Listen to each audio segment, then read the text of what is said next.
Our guest today is the Alderman of the 40th Ward and Mayor Emanuel's floor leader. He was elected to public office 32 years ago. Our guest today graduated from Mather High School. He earned his Bachelor of Arts degree and his law degree at Loyola University. He is the proud husband of Barbara. He's so smart. She's here today. Barbara, where are you? Give her a round of applause. There we go. Extra proud father of 5 beautiful children, some of whom are here today. Let's give them a round of applause. And super extra proud of his 5 grandchildren. Ladies and gentlemen, Alderman Pat O'Connor. Alderman.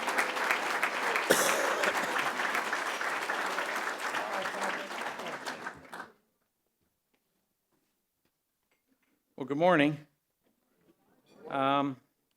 Before we start, I'd like to ask everybody to please turn off their cell phones and their beepers. Now, I'm not going to. I'm keeping mine on so that at some point during the speech, I can get a call from my wife. You'll know that she loves me and I'm a good guy and I'll be popular. I'll do what Giuliani did when he was running for office in the 90s. Amazing, that there was a guy in the 90s running for president who felt that you actually had to be popular to win. And, had to be a nice guy, had to be likable.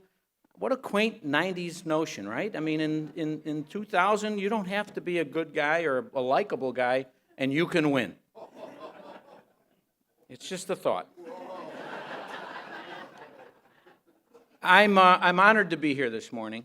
I got to speak here once before 4 years ago when Mayor Emanuel and the new council was coming in, and we kind of talked a little bit about what we were expecting and what we were hoping to accomplish.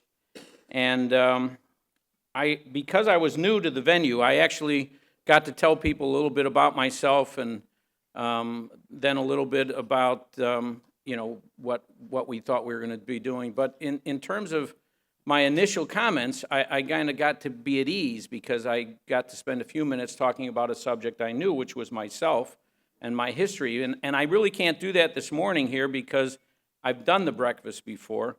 I tried to get Jay to let me do lunch so I could do that introduction again. But I guess I'm like the first cast of Saturday Night Live. I'm just not ready for prime time yet. Now, I actually thought whether I should say that or not because I might not be ready for prime time, but you guys are all here this morning. You're all ready for prime time. So let's switch that around a little bit. Let's just say it's not that I'm not ready for prime time.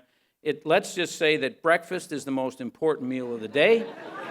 We're go-getters. We have half our day done already. This is where it all happens.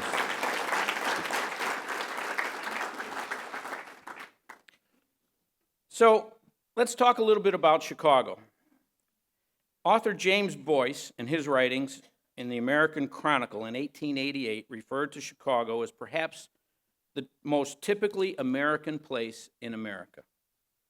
We have stolen that phrase over the last several years, and now several of my colleagues call us the most typically American city in America. I actually like Mark Twain's description of Chicago. He says, Chicago is that astonishing Chicago, a city where they are always rubbing the lamp and fetching up the genie and contriving and achieving new impossibilities.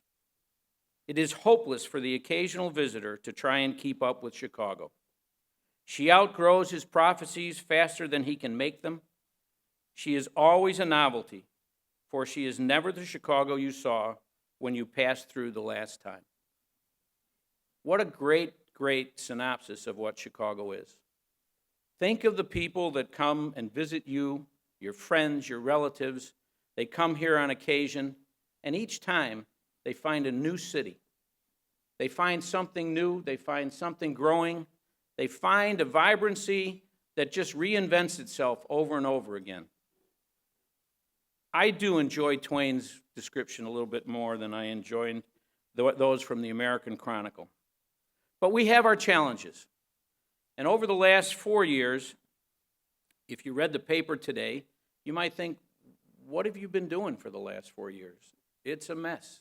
Financially, we're in bad, bad shape. I hate to say it, but had we not done what we've been doing for the last 4 years, we would be in much more dire straits. Over the last 4 years, we've taken a $600 million structural deficit and we've cut it in half. We did this by changing our approach to health care. We instituted aggressive management, cost savings. We joined with sister agencies for joint power of purchase. We've gone through departments and we've saved on energy, lease consolidations, telecom, IT consolidation, grid delivery of service for garbage, for trees, for graffiti.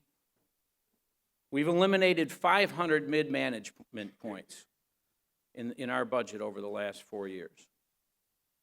Now, if you assume for a moment that I was a critic of the administration, I could say that they did that by shifting health care costs to retirees.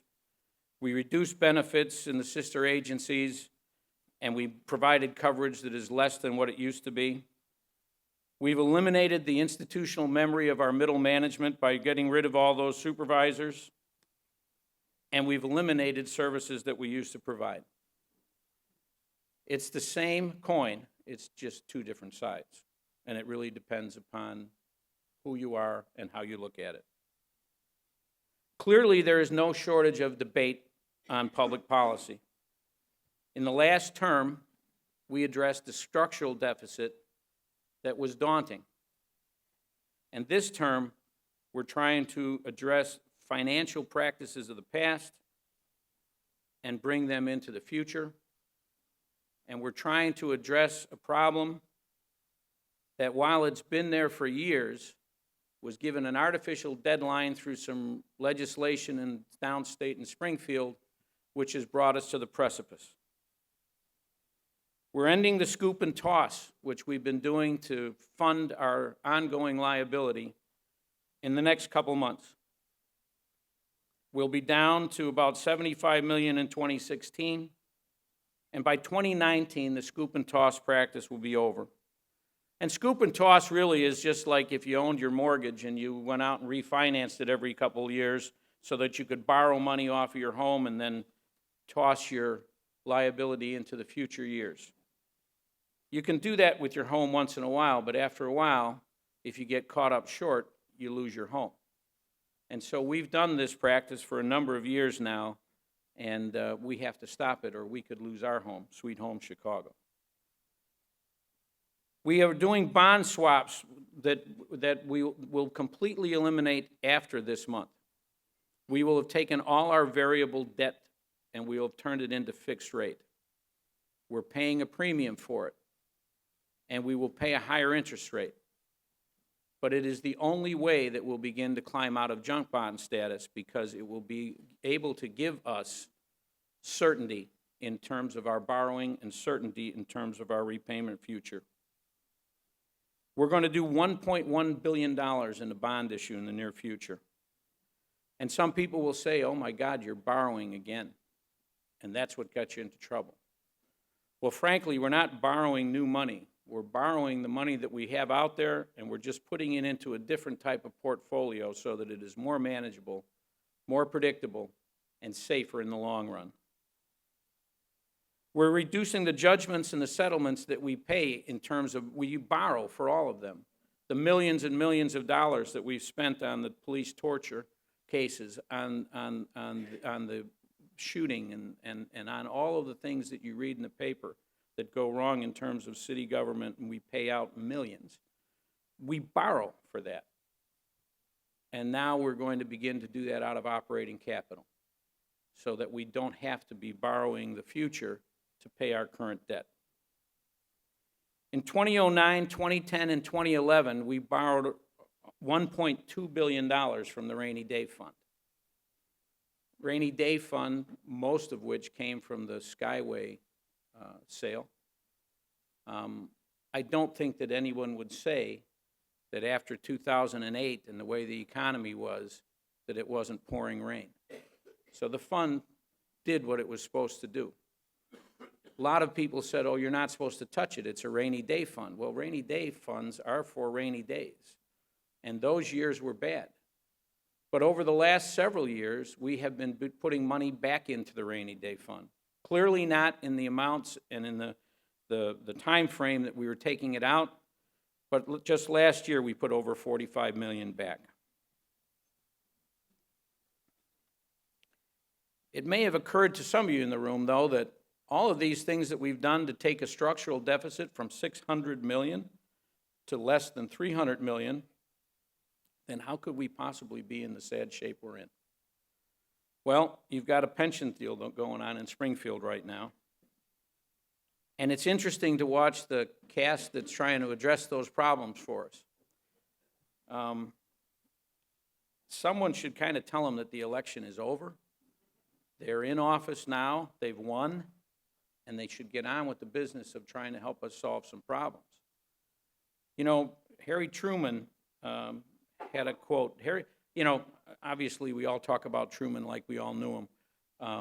The closest I got to Harry Truman was his grandson used to work at Truman College for a number of years. And he was a great fella, and he gave us some great Harry Truman stories. But one of the things that Harry Truman said about businessmen when they go into politics, he said, it's kind of interesting. He said the difficulty with businessmen entering politics after they've had successful business careers is that they want to start at the top. And sometimes government needs a learning curve. Sometimes it's not as easy as it looks. And sometimes just because you say it doesn't mean it's going to happen. And so we've got a very inexperienced group in the governor's office against some tremendously experienced group in the House and the Senate.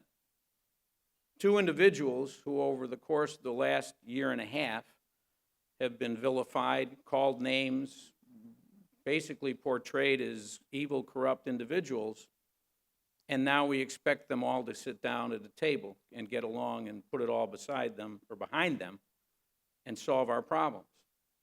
It's a daunting task. And so for the people who think about, why can't they just get on with it, they're all human, and they've all come off of a campaign that essentially just tried to eviscerate each other. And now you've got a group down there that basically doesn't know the rules. They say they're going to do certain things, and even their own Republican office holders at a statewide level say, no, you can't do that. We have some issues down in Springfield that we're hoping to get resolved for the city of Chicago. We're looking to put our teachers' pension into the pension fund of the state. Chicagoans pay 3 times for teachers' pensions. We pay our portion. We pay 6% of the 8%, or 7% of the 9% that the teachers are supposed to pay in the pension pickup, and then we get to pay for the rest of the state's teachers in our income tax. No other citizens of this state pay 3 times. We'd like to combine it into the state so that we're all in the same boat. We think once that all of the teachers are in the same fund, out of the same funding source, there will be a much greater likelihood that the state of Illinois will come up and treat the teachers' pension funds in the way they should be treated. We look for a casino, and that casino, we hope, will be dedicated income, city-owned casino, by the way, and that would be dedicated income for the police and fire pensions. It would not solve all of the problem for that amount of money that we owe, but it would go a long way towards it. And frankly, if they adopt the Senate bill that we passed recently down there, that's waiting, or we passed it in the House, it's in the Senate being held. If that passes, it would extend the arc for the payments for police and fire. It would put the years out a little bit. It would cut the amount of money that we have to pay for the payment that's due this year by half. So instead of $600 million fresh tax, we would be doing $300 million. Combine that with the casino, and we're right there. And then you have the junk bond caper. About 2 weeks ago, when this hit, I was downstairs in my office on the 3rd floor, and I got a call from the 5th floor, and they said, could you come upstairs? He'd like to see you. And, that's a call that you just say yes, and you go upstairs. And we were in the midst of reorganizing the city council. It was before we had our organizational meeting, and I thought that that's really what I was going up for. And he sat down and basically sat down at his conference table and said, we're going to junk bond status. And he says, I can't begin to tell you the problems that that's going to create for us this next 4 years. So you need to make sure that the guys are ready, and that's a generic guys in terms of the city council, because we're really looking at some interesting times ahead. It's a little bit tricky when you have a mayor who is so driven with so many ideas on how to make Chicago work, and so much of what's going on around him is totally outside of his control or ability to make it happen. We talk with the legislature every day. He talks to the governor all the time. We can't see why they can't see our point, and they can't see why we can't see theirs. But we clearly have some issues ahead of us. The schools are another situation. Now, I could just refer you to the article that was in the Sun-Times yesterday if you want to know how bad the school thing is. But basically, it is a system that really cries out for some reforms in terms of the pension fund, and then we can begin to get the house back in order. We put some new board members on. I don't think we're done at that in that vein, and we're searching for a new educational leader for the system. It's unfortunate what happened a couple weeks ago with the current superintendent. We really don't know what the situation is and won't for a little while, but we do know that the system, in terms of outcome for children, has made some great strides in the last several years. But we also know that we're in the midst of trying to negotiate a contract, and you can't negotiate a contract if you don't know how much money you have in the bank, and you can't negotiate a contract if you don't know what the pension fund payment will look like, and you can't negotiate a contract if you have the choice between making your pension plan or paying your teachers to open school. And so that makes it very difficult for us. The media, over the course of the last 4 years, has portrayed this as the administration versus the teachers' union and the Board of Ed. And it's really not that way. If you look back to the Daley years, and I served during them, and Jim and I, Franzik and I were talking about this a little bit earlier in the day, we had strikes, we had shutdowns, we had lockouts. There was always acrimony that dealt with the time of trying to bring about labor peace with the Chicago Teachers Union. But somehow 4 years ago, it took on a life of its own. And it really colored the relationship of the mayor with the teachers union in a way that it didn't have to for the last 4 years.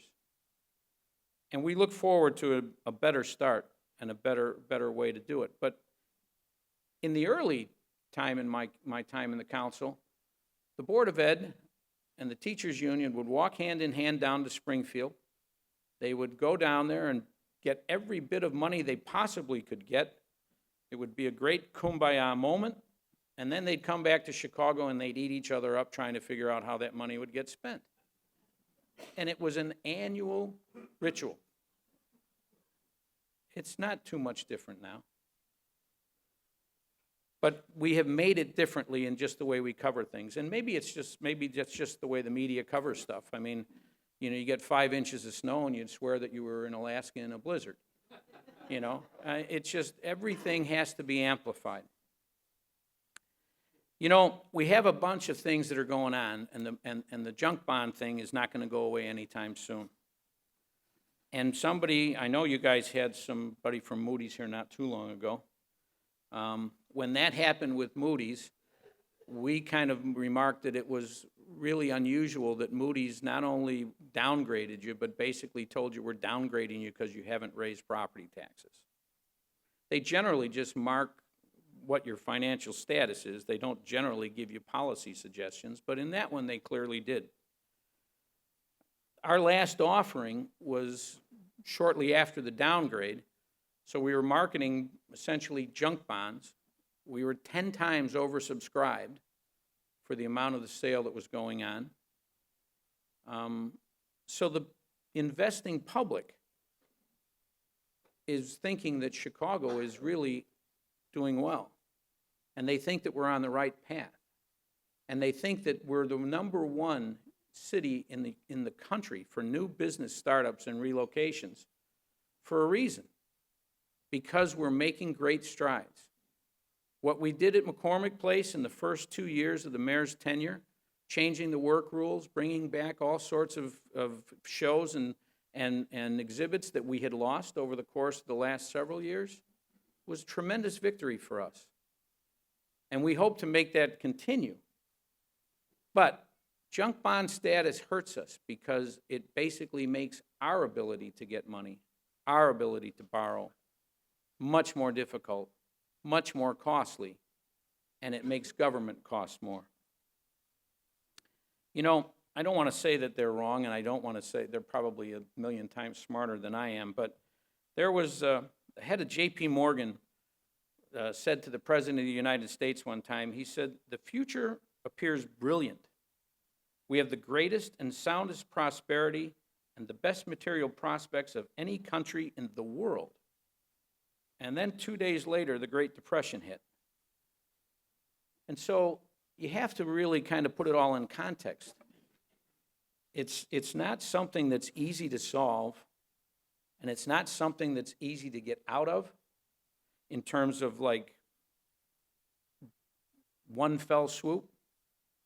It really is going to be a work in progress for the next several years. And so Chicagoans are going to do what Chicagoans have done forever. We're going to roll up our sleeves. We're going to continue to reinvent. We're going to continue to be the people who rub the lamp and bring forth the genie. We have a new city council. A lot was said about the folks that were coming in, and would this be different? The council is currently made up of still a strong majority, a working majority, predominantly supportive of the administration and its efforts to solve our financial crisis and address our ongoing financial challenges. The new membership, they're a little bit of a mixed group.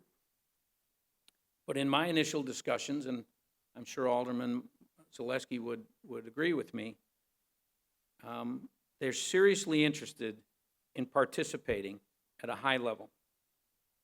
And they're not interested in knee-jerk reactions of negativity or knee-jerk reactions of total support, but they all want to participate in the solution because they all fought hard to be there.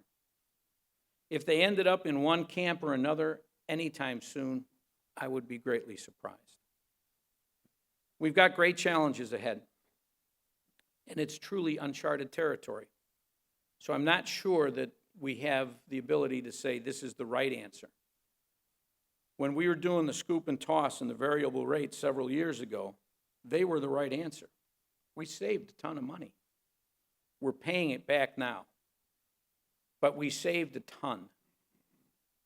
Maybe the things that we bonded, maybe the decisions that we made to borrow the money on, maybe those could be questioned. But those were sound financial strategies at the time we did them.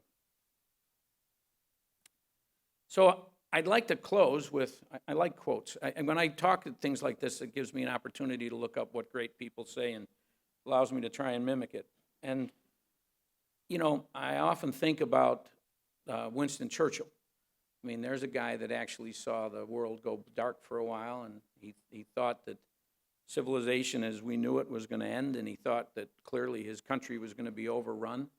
He envisioned fighting streets and house to house and all sorts of things. And in the midst of all of that, he said, success is not final, and failure is not fatal. It is the courage to continue that counts. We in Chicago will continue to go along the road that we have in terms of trying to resolve these problems. We will try and work with the best minds available, and we will try and provide the services that the city of Chicago relies upon. But it's going to be tight, and it's going to be painful for a little while. But clearly, in a couple of years, we will come out a stronger and a better Chicago than we are today. Thanks very much.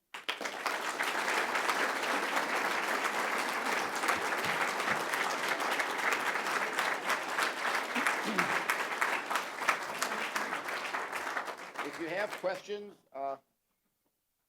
question lady over here.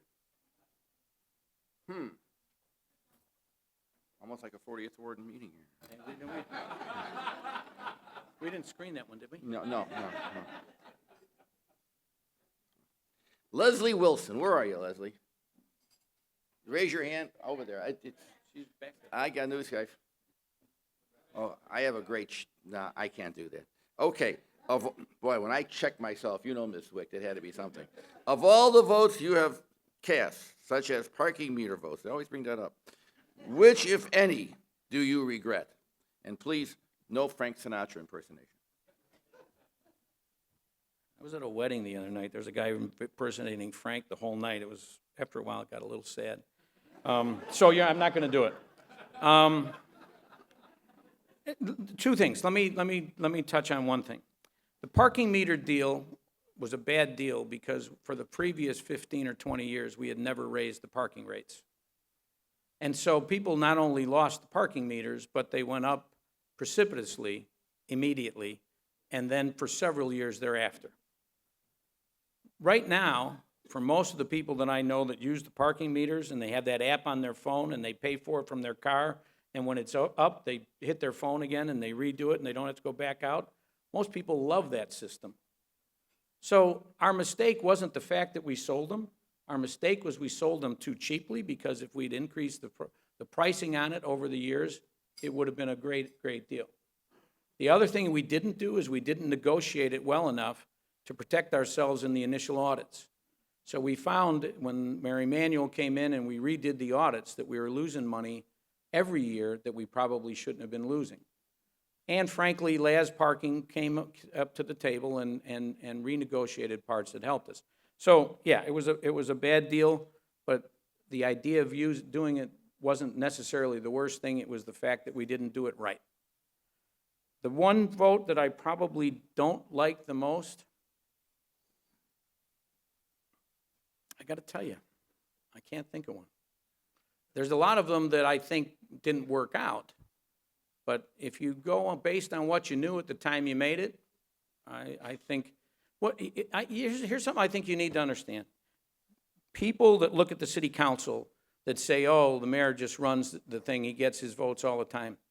The amount of time and effort that we put in on the front end to make sure that every alderman has the details, to make sure that every alderman knows exactly why we're doing it, and the way in which we modify and change legislation until we have a working consensus, there's a lot of time that goes on.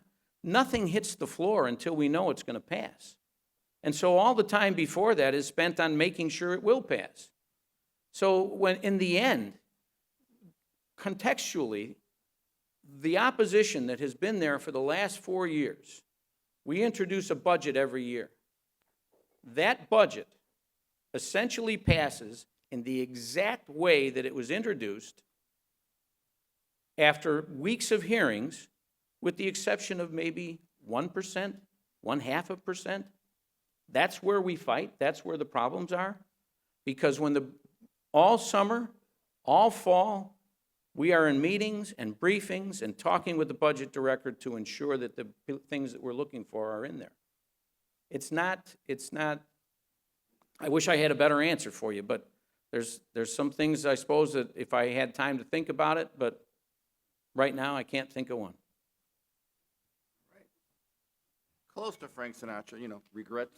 I have a few, but then again, you have to. You felt you had to explain that, didn't Yeah, the crowd's, it's a morning crowd. See, when you start speaking in the afternoon, it'll be a lot, All right, Therese McMahon, a safe haven. I'm glad to know there is one. Great to see progress with the current community colleges. to direct employment training Chicago companies. What are your plans as chair of the Workforce Committee to continue this effort?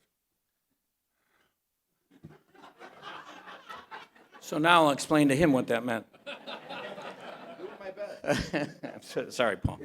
All right, so the city of Chicago and the city colleges have tried to put in at various college locations a curriculum that basically allows someone to attend that college and come out and have a body of knowledge that allows them to go to a particular industry and get a job.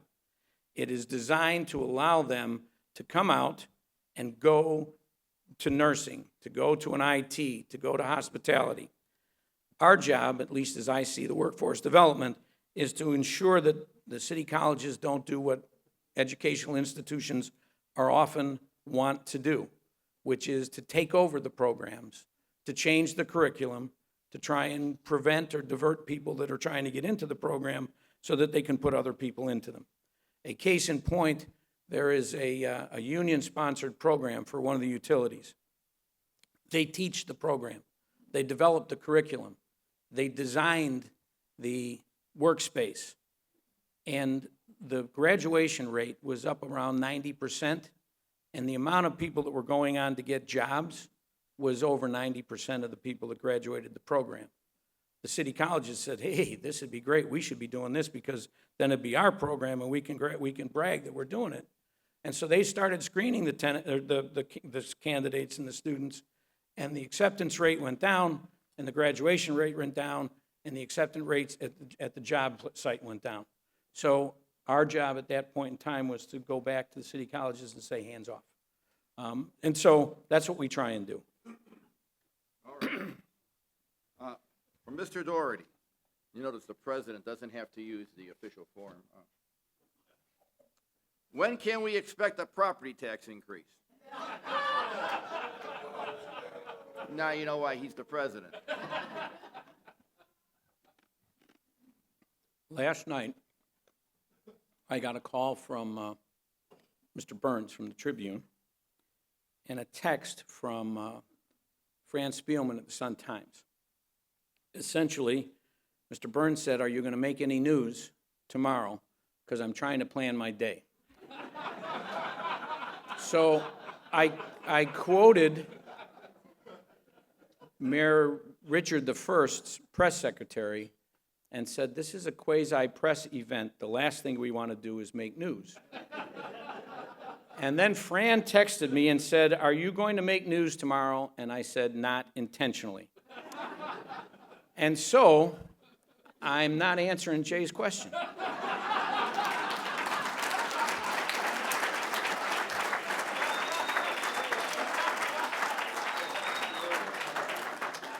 One of the all-time great answers. Okay, our final question is from the Honorable Jill Zwick, Secretary of State of Illinois. Are there revenue estimates from a casino? If so, how close to are those to the required contribution to the police and fire pensions? I'll answer the last part. It's like chicken soup. Can't hurt. The variables are significant in terms of the discussion. In part, it will depend upon the split in the legislation. If we don't get a good split, we'll be operating a casino for the benefit of the balance of the state. Also, depending on how big they allow it, how many gambling stations are a big part of it. One of the good things that we saw early on in the negotiations was the governor said, when we were talking about it, somebody had an idea of how big they wanted it, and he said, why wouldn't you make it bigger? Why wouldn't you add more stations? So it tells us two things. One, he's been to Vegas, and two, he realizes that we need to make more money, and so we need to make it bigger. But by anybody's math, there's a feeling that it probably would not cover all of the money that's needed, but it would cover a tremendous amount. Couple that with extending the arc as we're trying to, that would get us to where we need to be. How about a big round of applause for, Speaker?